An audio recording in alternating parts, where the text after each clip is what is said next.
Bradley Hughes, 117th on the Sony World Rankings, has 2 victories on the Australasian PGA Tour, on the Australasian Masters last year.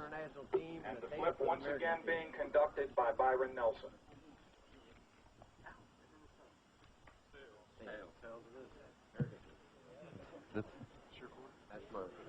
It's the last quarter I had. Number 1, Bradley Hughes, Nick Price. Bradley Hughes hit a 2-iron to this point, so he has 149 yards to the flagstick. Price hit 3-wood and has much the same yardage. Beautiful. 8-iron. It'll come down. This may go. That might go in the hole. No. And on the practice tee, all the internet 160 for Brad Hughes, playing his 3rd shot. All 3 run about the same range.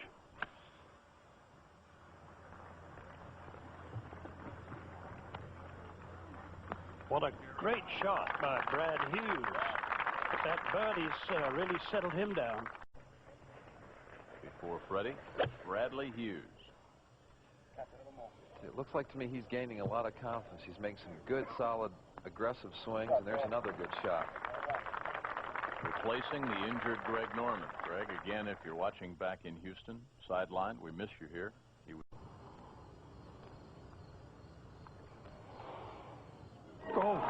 It used most of the circumference, but they all count. Born in Victoria, Australia, 2 victories on the Australasian Tour. He was going to play in Japan this week. Instead, flew back over the pole on an 11-hour flight from Tokyo to Dulles. Oh, that's rock solid. And now suddenly the hole can't look so large. He's not been very consistent as Brad. He's played some brilliant shots, but between times has hit some wayward ones.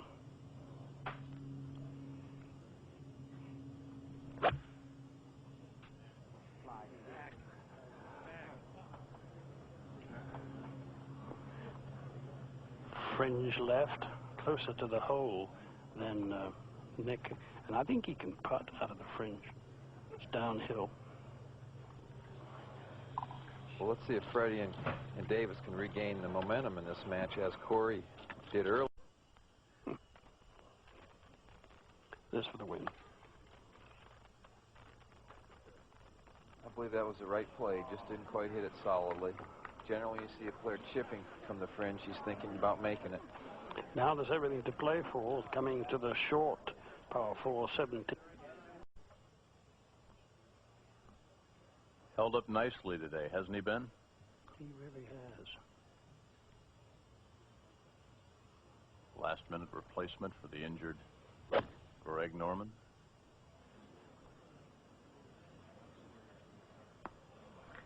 I would think Bradley's biggest concern is going to be how he responds to jet lag.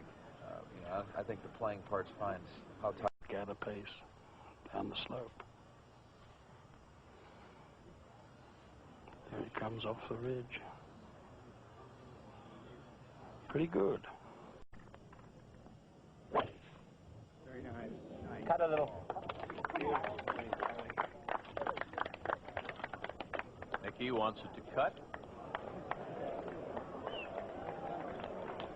That's a fabulous tee shot. Now Brad Hughes has 122 yards to the flagstick off a very brave tee shot. Can't question his courage. bet he can throw this ball past the hole 4 or 5 yards if he needs to. It'll come right back down to the hole. Try to hook it in. No, it's gone over the top of the ridge. Carried it. Captain David Graham will have to regroup.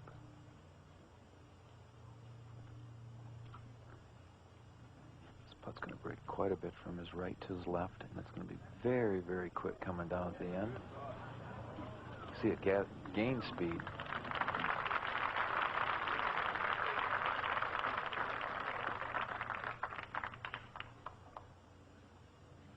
So that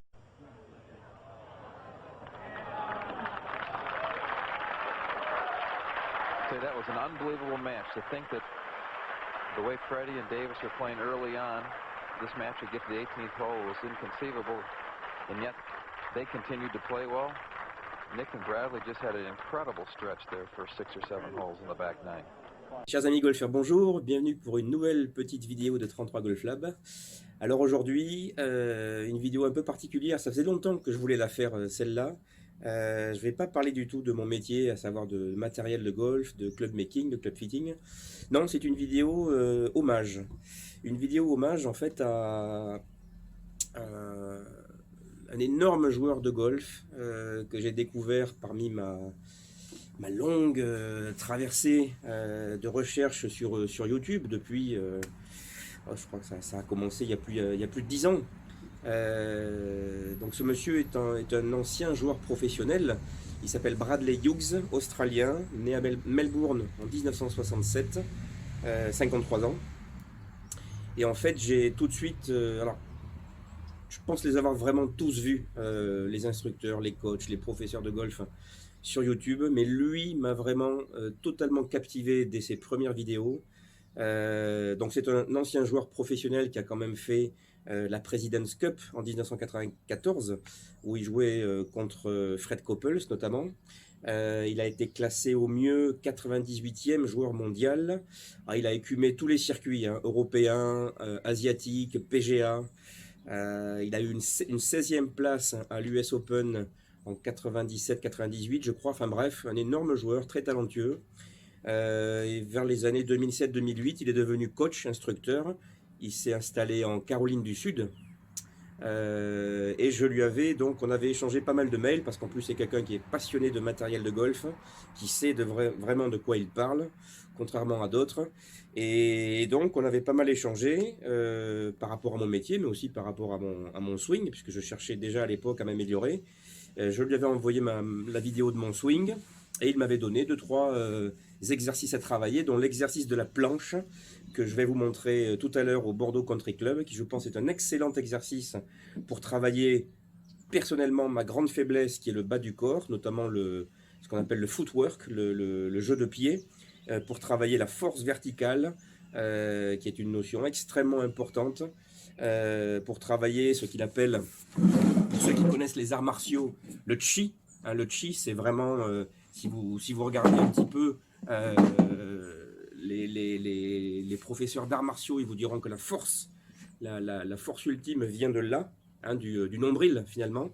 Donc ça, c'est des concepts très très intéressants. Bref, donc voilà, Bradley Hughes, je lui ai écrit pas plus tard qu'il y a ce matin pour lui montrer l'évolution un petit peu de mon swing, voir ce que je peux travailler, toujours dans cette quête d'amélioration.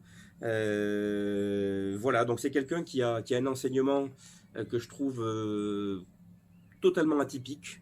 Il se veut partisan du vieux swing, c'est-à-dire des swings de Ben Hogan, de Mo Norman, de Lee Trevino, Greg Norman, qui était un de ses idoles, puisque Greg Norman est un joueur australien, comme vous le savez, et quand il était petit, Bradley Hughes suivait Greg Norman à la télé, etc. Donc ce qu'il appelle le vieux swing, à l'opposé de ce qu'on pourrait appeler aujourd'hui le swing plus moderne. Et ce qu'il raconte à ce niveau-là pour moi est d'une logique imparable. En revanche, ce qu'il enseigne me semble très très dur à obtenir, justement. Ça demande un entraînement extrêmement coriace, Mais voilà, je ne peux pas en dire plus long sur lui parce que je crois qu'il y a 300 vidéos sur YouTube, sur sa chaîne. Donc vraiment, je vous encourage à aller les voir, à prendre contact avec lui de ma part éventuellement si vous êtes intéressé pour une leçon virtuelle en ligne, voire carrément un jour, comme c'est mon cas, essayer d'aller le voir en Caroline du Sud pour avoir 1 heure d'enseignement avec lui. Voilà, donc je vais aller comme d'habitude, comme chaque jour, taper des balles au Bordeaux Country Club, vous remontrer cet exercice de la planche et travailler cette notion clé qui est dans son enseignement, sa notion centrale qu'il répète quasiment à chaque vidéo, qui est celle qu'un swing de golf, finalement, l'essence d'un swing de golf, c'est ce qu'il appelle de 9 h du matin à 3 h de l'après-midi, hein, sur une horloge figurant le swing.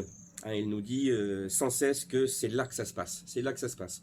Donc si on arrive à comprendre ce qu'il faut faire à partir de 9 h du matin jusqu'à 3 h de l'après-midi, on a fait un progrès gigantesque. Donc ça, c'est quelque chose aussi que je travaille continuellement. Et on se rend compte d'ailleurs quand on fait cet exercice, on se rend compte qu'en termes de vitesse de club, ça j'ai pu le mesurer avec mon radar, on est très proche finalement d'un plein swing qui serait de 6 h du matin jusqu'à minuit. Hein. Donc voilà, 3 h du matin, 9 h du matin, 3 h de l'après-midi, concept clé de Bradley Hughes. Je vous en parle davantage dans quelques secondes au Bordeaux Country Club. Alors me voici au Bordeaux Country Club, il fait super beau encore aujourd'hui, vraiment on a un mois de novembre exceptionnel. Et donc oui, je voulais vous parler brièvement de ce coach américain, enfin australien de naissance, Bradley Hughes, qui m'a beaucoup aidé et qui je pense peut vous aider également. Et donc 2 choses, hein, parce que comme je le disais précédemment, sur sa chaîne YouTube vous allez trouver 300 et quelques vidéos, donc c'est impossible de résumer sa philosophie, son concept. Mais en tout cas il y a un concept qui m'a beaucoup parlé, beaucoup interpellé, c'est le concept donc du 9 a.m. en anglais, 3 p.m. Hein. Cette histoire que pour lui, il considère que l'essence même du swing, eh bien, se situe entre, grosso modo, cette position ici, donc à 9 h sur une horloge, et à 3 h de l'après-midi, pareil sur ce cadran. Pour lui, c'est vraiment là que tout se passe. Il va plus loin, il dit carrément que, et ça je suis d'accord avec lui, parce qu'il prend de multiples exemples hein, dans l'histoire du golf, notamment Jim Furyk ou Gary Player, l'un avec un backswing extrêmement vertical, l'autre avec un backswing extrêmement flat. Il nous dit simplement que, quel que soit finalement le backswing que l'on a, le take-away, le backswing, ce qui compte c'est effectivement d'arriver dans cette position, je le mets ici dans ce sens-là, quel que soit le backswing, finalement peu importe, ce qui compte c'est arriver ici, dans cette position-là. Il y en a un que je suis qui s'appelle Christo Garcia, My Swing Evolution, qui parle de Shangri-La, une expression aussi tirée des arts martiaux apparemment. Cette position ici qui est caractéristique de tous les très bons joueurs de golf. Donc ce que Bradley Hughes explique très bien, c'est qu'effectivement il faut arriver à comprendre ce qui va se passer d'ici à là, hein, cette phase donc de 9 h jusqu'à 3 h. Et d'ailleurs, c'est assez symptomatique, je me rends compte souvent que les golfeurs qui viennent me voir, quand je leur pose la question à quoi ressemble la position à l'impact, je dirais que 70% ne savent même pas à quoi ressemble une position entre guillemets parfaite à l'impact, qui ressemble à peu près à ça, qui est très proche de la position à l'adresse, sauf qu'on a les hanches un petit peu ouvertes. Mais voilà, une position d'impact, ça ressemble à peu près à ça. Et c'est vrai que pour arriver à cette position-là, il faut bien démarrer quelque part. Et je pense que démarrer, comme le dit Bradley Hughes, démarrer d'ici pour arriver là, d'ici à là, c'est capital. Et ensuite, effectivement, apprendre à contrôler ce qui va se passer aussi dans cette partie très très importante post-impact. Et il en parle beaucoup dans ses vidéos. Il dit qu'effectivement, la vitesse, il prend l'exemple d'une voiture qui prend un virage. Ça, c'est un bel exemple. Il dit que le swing de golf, c'est comme une voiture qui prend un virage. On doit effectivement apprendre à freiner finalement, à décélérer un petit peu. Et puis, justement, à partir de cette position de 3 heures, commencer à accélérer graduellement pour avoir le maximum de vitesse de club juste après l'impact, hein, à peu près ici, jusqu'à 3 heures. Ensuite, le reste, encore une fois, c'est les lois de la gravité. On est emporté par sa vitesse de club, par sa rotation, et on ne peut plus le contrôler. Donc pour schématiser, sa philosophie est là. Hein. Ça ne sert à rien d'essayer à contrôler le backswing, puisque de toute façon, ce qui compte, c'est d'arriver ici dans la bonne position. Et l'exemple, encore une fois, de Jim Furyk est parfait. Il a une position parfaite à 3 heures, comme tous les autres, comme Tiger, comme tous les très très grands joueurs. Par contre, on le sait, il a un backswing très très atypique. Il fait une espèce de boucle. Bon, il y avait Jim Thorpe aussi dans les années 70 qui faisait une espèce de boucle de la même façon. Il y a Wolf aussi actuellement sur le circuit. Voilà des exemples caractéristiques. Donc 3 heures, 9 heures, donc il va plus loin, effectivement, il dit entraînez-vous. C'est ce que je vais essayer de faire ici. Je suis complètement froid, j'ai pas tapé une seule balle. Entraînez-vous effectivement à faire des mini-swings à partir de 3 heures et de vous arrêter à 9 heures pour sentir encore une fois ce qui doit se passer, pour sentir cette accélération graduelle. Selon lui, c'est un très très bon exercice. Alors je vais en tenter une comme ça, complètement à froid. Mais je pense que c'est un très très bon exercice. Voilà. Donc on va se mettre dans une bonne position à 3 heures. Voilà, on prend un petit peu d'inertie et on essaie d'accélérer. Donc ça c'est le premier exercice qu'il conseille et qui je pense peut vous faire avancer. Et puis le deuxième exercice, j'en ai parlé. Donc ça c'est un exercice que lui-même pratique très souvent. Il le pratique avec Brandt Snedeker puisque c'est son coach à Brandt Snedeker pour ceux qui connaissent. C'est un exercice qu'il m'avait recommandé il y a quelques années.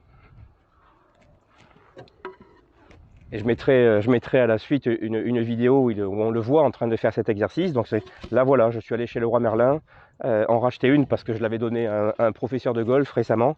Donc c'est une planche en pin, ça m'a coûté 4,90 € qui fait environ 49 cm de long. Donc cet exercice est excellent pour travailler plusieurs choses, notamment ce qu'il appelle la force verticale, le chi. Pour travailler aussi les golfeurs qui, comme moi, ont un jeu de jambes trop proéminent, un petit peu à la Elvis Presley. Ça a toujours été mon problème. J'ai trop de bas du corps et pas assez de haut. Donc ça, c'est quelque chose qui m'a beaucoup aidé à sentir cette force verticale, cette force exercée par les pieds au sol, qui est une source de puissance impressionnante, mais aussi de contrôle sur la balle. Et puis c'est un exercice aussi là qui s'adresse à certains professionnels, mais j'en parlerai pas, pour corriger certains défauts. Donc je vais baisser ma caméra afin que vous puissiez bien voir l'exercice de la planche. Donc voilà, 49 cm de long. Alors l'idée c'est vraiment de se positionner ainsi.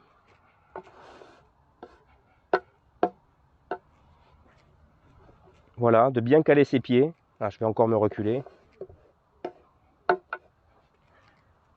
Voilà, de bien caler ses pieds. Voilà, 49 cm, c'est un peu plus large, c'est ce qui me recommande que ce que serait mon stance normal avec un fer 7.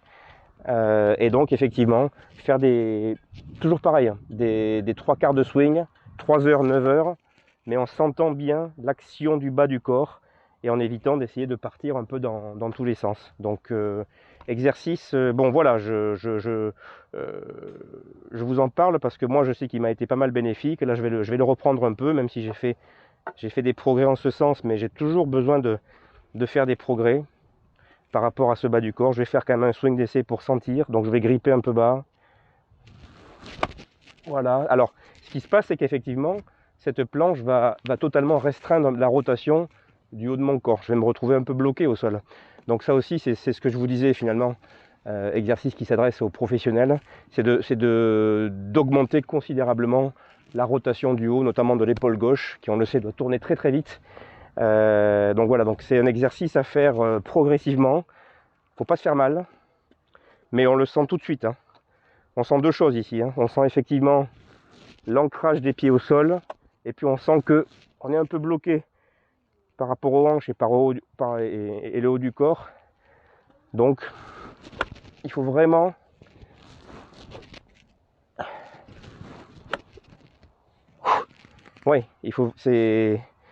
pour s'échauffer, c'est excellent. Excellent. C'est un exercice que désormais je vais faire au moins une fois par semaine pour déverrouiller. Voilà, j'ai 48 ans et pour continuer à déverrouiller le haut de mon corps, mes hanches, et essayer d'avoir plus de rotation, plus de vitesse de club, me faire moins mal au dos parce que je suis coutumier. Allez, je vais essayer d'en taper une tranquillement, sans forcer. Ici, on ne cherche absolument pas à faire une super balle. On cherche à ressentir les choses.